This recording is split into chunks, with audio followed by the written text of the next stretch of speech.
கூடியிருக்கும் அனைவருக்கும் என் இனிய மாலை வணக்கங்கள். நான் ரா தனிஷா மேகனா 7ஆம் வகுப்பில் தேர்வு பெறுகின்றேன். நான் இப்போது பண்டிதமணி என அழைக்கப்படும் கதிரேசன் செட்டியார் பற்றி பேசுகிறேன். பண்டிதமணி என அழைக்கப்படும் கதிரேசன் செட்டியார் அவர்கள் 7 மாதங்கள் கூட பள்ளிக்கு செல்லாமல் பல்கலைக்கழகத்தில் பணியாற்றிய சிறப்பு உடையவர். இவர் பல தமிழறிஞர்களுக்கு பாடம் சொன்னவர். இவர் ஒரு சிறந்த சொற்பொழிவாளர். தமிழக சேர்ந்த தமிழ் தொண்டாற்றியவர்.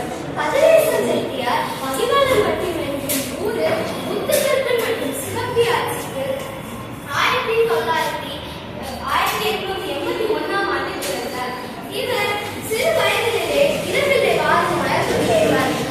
அவரது தந்தை மலேசியா, இலங்கை போன்ற இடங்களுக்கு வாணிபம் செய்ய சென்ற இவர் தனது 7ஆம் வயதில் சின்னை படிப்பை மேற்கொண்டார். அப்பொழுது கம்பராமாயணம் மற்றும் திருத்தொண்டர் புராணம் போன்ற நூல்களை தாமே ஓதி உணர்ந்தார்.